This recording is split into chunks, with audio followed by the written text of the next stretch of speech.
Raiders Media Day happened, and I need to tell you, some of what came out of that facility genuinely shifted how I'm thinking about this team. Not in a dramatic, everything changed way. More like the kind of shift that happens when something abstract becomes concrete, when transactions on paper become human beings in uniforms, standing in front of cameras, telling you who they are. I went in with a set of assumptions about this roster and this coaching staff, and a few specific things were said that I'm still turning over in my head. Let me walk you through what actually mattered and why. Start with the visual reality of the day, because I don't think this gets enough credit as a genuine football experience. There's a difference between knowing Fernando Mendoza is a Raider and seeing Fernando Mendoza in silver and black on a practice field. There's a difference between processing the Tyler Linderbaum acquisition as a transaction and watching him suit up as the man anchoring this offensive line going forward. Kirk Cousins in that number 8 jersey. I'll be straight with you. Seeing him physically present in the Las Vegas facility made the entire offseason feel suddenly real in a way that no press release managed. Football is coming.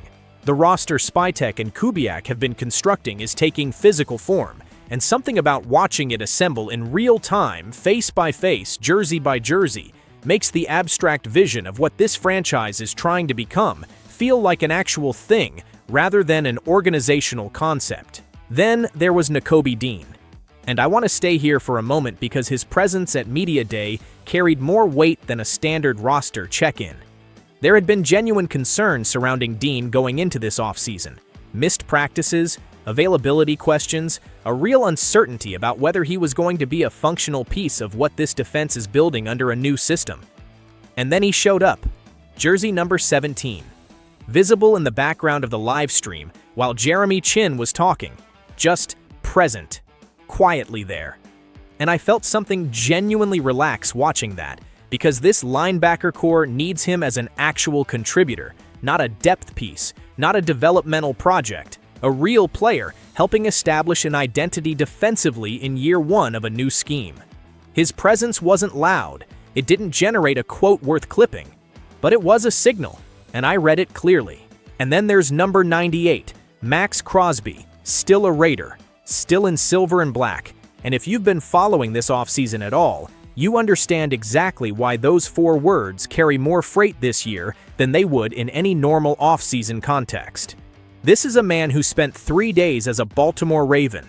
3 actual days where his NFL career technically existed inside a different organizational universe, where everything he had built in Las Vegas was, for 72 hours, legally and professionally somewhere else before the whole thing came undone, and he came back. That experience is not equivalent to a normal roster move.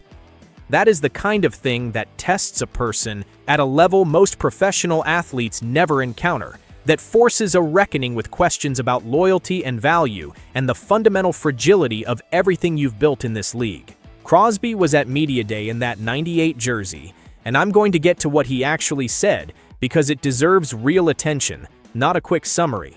But the quarterback room first, because Kubiak said something that I need to address directly.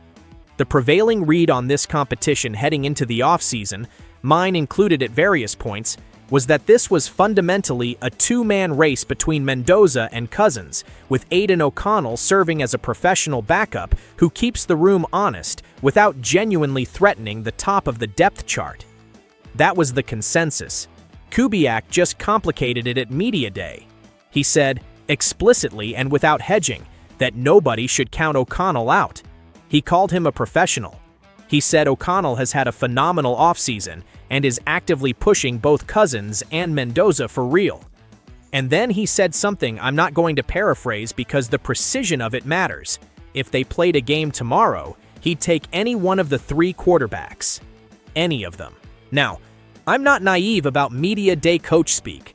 I know that competition is something coaches manufacture deliberately to keep every player in every room feeling the accountability of knowing nothing is guaranteed. I understand the strategic intent behind a quote like that, but here's why I'm taking it at least partially at face value. Kubiak hasn't struck me as someone who performs false competition for narrative purposes. That's not the style of this coaching staff based on everything I've observed since they took over. When he says O'Connell is genuinely pushing and he'd take any of the three tomorrow, I believe he means some version of that as an actual football assessment. And that changes the texture of this battle as we move toward training camp. My honest read remains that this comes down to Cousins and Mendoza when the real decision gets made. O'Connell's ceiling in this specific room is probably a very capable QB2, someone who keeps the starter sharp and can manage a game or two without costing you a season. But the value of his presence being invoked at this level of the conversation is more about what it tells you regarding the standard in that room. When O'Connell is genuinely pressing two quarterbacks of that caliber, it means the competition is operating at a quality level where nobody can take mental shortcuts. The cost of careless processing is visible and immediate every single day. That environment makes everyone in the room better, including and especially the guy who is eventually going to win the job.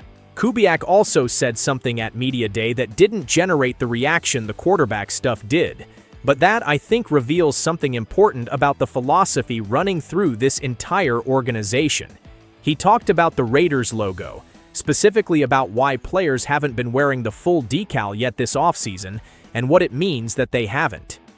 He described spending deliberate time in team meetings, educating players about franchise history, about the names and moments and identity that made silver and black mean something beyond a color scheme. And then he explained that the logo gets earned. Not received because you signed a contract or cleared waivers or survived a transaction wire. Earned through the work of demonstrating that you understand what wearing it actually represents. I want to sit with that for a second because I think it's more substantive than it sounds as a coaching anecdote. NFL rosters turn over constantly. Players arrive in July having spent their entire professional lives in different organizational cultures, with different standards, different expectations, different understandings of what the uniform they're now putting on is supposed to mean. One of the persistent challenges for any franchise is how you transfer institutional identity through that turnover. How you make a new arrival actually feel the weight of the uniform rather than just experiencing it as a job. What Kubiak is doing is attaching the symbol to a demonstrated process. You don't get it because you're here. You get it because you've shown that you know what it means to be here. That's a distinction that sounds subtle and lands as something real in a locker room. And the fact that players across the roster are responding to it rather than dismissing it as performance tells you the culture this staff is building has actual traction. Fernando Mendoza spoke at Media Day, and I want to be precise about what I heard rather than projecting what I wanted to hear onto it. What I actually heard was a rookie being transparently honest about the difficulty of the adjustment at this level. He talked about great moments and growing pains in the same breath, not as competing narratives, but as simultaneous truths about where he is right now. He talked about the practice intensity being constant regardless of whether you're running with the ones or the threes, and learning from the veterans around him as genuinely essential to his development. He described being happy with his progress while clearly communicating that he understands there's still real ground left to cover. That balance is harder to maintain than it sounds, and I want to explain why. Young quarterbacks arriving in the NFL typically go one of two directions when the adjustment gets hard. They either perform a confidence they don't fully have yet because they don't want to show vulnerability in a new building, or the weight of everything they don't know yet starts bleeding into how they process on the field, and you can see it affecting their decision-making in real time. Mendoza sounds like someone walking the harder middle path. He knows what he's developed. He knows what remains. He's not pretending either reality away, and in a rookie quarterback, that specific kind of honesty is usually the early marker of someone who's going to continue growing rather than stalling. The Tom Brady reference that Mendoza offered is worth unpacking carefully because I think the lesson he extracted from it is more precise than it sounds as a name drop. Brady's message to him, as Mendoza relayed it, was that at the quarterback position, you need to be the most of everything.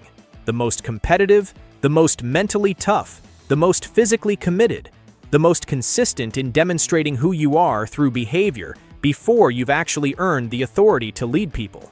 The phrase that stuck with me was earning equity. The idea that leadership at the quarterback position isn't a title conferred at the moment you're named a starter. It's something that accumulates gradually through sustained, demonstrated behavior, through enough consistent evidence over time that the people around you begin to trust your judgment instinctively because they've seen what you do when the situation gets hard. A young quarterback thinking in those specific terms at media day before training camp has even started. That's not a surface observation. That's a real conceptual framework landing somewhere useful inside him. Brock Bowers weighed in on Mendoza, and I want to be clear about why his endorsement carries specific credibility here. Bowers has context. He's been around this offense long enough to have a calibrated sense of what real readiness looks like at the quarterback position versus what performance looks like. He said Mendoza has been awesome. He acknowledged the learning curve is legitimately overwhelming for a rookie. The playbook depth, the communication load, the mental processing required to operate efficiently in an NFL system. And his observation was that Mendoza is tracking the concepts faster than that curve would typically allow. From Bowers specifically, that's not empty encouragement. Elite players at every position develop an unsentimental sense of who's actually ready and who's still working toward it. When Bowers says he's impressed, that's a football observation with real substance behind it. Ashton Jeanty talked about the backfield situation, and his answers were more interesting to me than I expected going in. He was direct about wanting to be on the field every snap, which is exactly the competitive mentality you need from a starting running back. But he also acknowledged the practical reality of an 18-game season and what trying to absorb a full carry load across that distance actually does to a body over time. He said having Mike Washington available to share the physical burden is genuinely useful, even if his instinct pushes back against it. What I heard in that answer was something important about the dynamic in that backfield. When a starter genuinely accepts a workload distribution rather than tolerating it with visible resentment, it produces a room where the energy is collectively invested in the team's success rather than fractured by individual anxiety about snap counts. Jeanty's competitive hunger is real. His team awareness is also real. Both things coexisting in the same running back is the version of that position you want heading into a season where the entire offense is building a new identity from scratch. Now, Maxx Crosby. I've been thinking about how to frame what he said since I watched the clip, because the temptation is always to rush past measured quotes in search of something more immediately dramatic. But what Crosby communicated at Media Day was worth sitting with slowly. He acknowledged this has been a different kind of offseason. And different is a significant understatement from a man who was a Baltimore Raven for 72 hours. He talked about growth through discomfort. He referenced Gus Bradley's framework around uncomfortability as the necessary precondition for real development. The idea that, without being willing to sit in genuinely hard spaces, you can never access the kind of growth that actually changes you at a foundational level. And he said he's in an incredible place. I want to be honest about what I hear underneath those words, because I think they deserve more than a quick clip. Maxx Crosby is not a media day performer. He doesn't say things because they sound right in front of cameras. His entire career has been built on communicating through action rather than language, on being the standard setter for this defense, through some genuinely difficult stretches of Raiders football, through sheer force of how he shows up every day.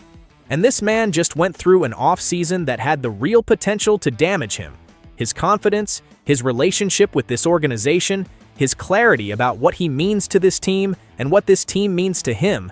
And he processed the whole thing and came back talking about growth, talking about clarity, talking about using the discomfort as fuel rather than letting it fracture him. That's not a coached response. The Gus Bradley framework isn't something Crosby cited to sound philosophical at a podium. It's something he internalized years ago that clearly held up under the specific pressure of being traded and then untraded, and then having to return to a building where that whole sequence of events just happened publicly and in real time. The test was genuine. The response was genuine. And the version of Maxx Crosby walking into training camp in 2026 is carrying something the pre-trade version didn't have. The specific kind of self-knowledge that only gets built by going through something hard enough to reveal whether your foundation actually holds. His did. And that matters enormously for what this defense is going to look like when the real work starts. What I keep returning to when I try to process the full picture of what Media Day gave us is this. There is a specific quality to the energy coming out of this facility that feels different from what Las Vegas has been producing in recent years. Not louder, not more dramatic, more grounded, more internally coherent. Every individual story connects back to the same organizational philosophy. We know who we are, we know where we're going, and we're going to earn everything we get rather than announce it. Kubiak making players earn the logo rather than receiving it. Mendoza talking about earning equity before claiming authority. Crosby extracting growth from the hardest thing his offseason threw at him rather than letting it become a distraction. Genty balancing competitive hunger with genuine team awareness. Bowers offering an unsentimental assessment of his quarterback's actual readiness. Dean just showing up and being present when his presence was in question. None of these individually is a championship proclamation. None of this is a guarantee of anything when the regular season begins and the real variance of an NFL year starts applying itself to this roster's carefully constructed plans. But there is a coherence to this group that I haven't felt watching Raiders Media Days in a while. A sense that the people in that building are actually pointed in the same direction, actually believe in the same framework, actually trust the same philosophy, even when it asks them to sit in uncomfortable places and wait for the process to catch up to the vision. The silver and black is assembled. Training camp is coming. And for the first time in longer than I want to admit, I'm watching this franchise take shape and thinking, these people actually know what they're building. Not because someone said the right thing in front of a camera, but because everything specific about how this program is being constructed communicates a real and coherent idea about what the Raiders are trying to become. Media Day gave us the faces and the words. Training camp is going to start delivering the answers. And I am specifically, genuinely invested in watching this particular group of people respond when the pressure becomes real.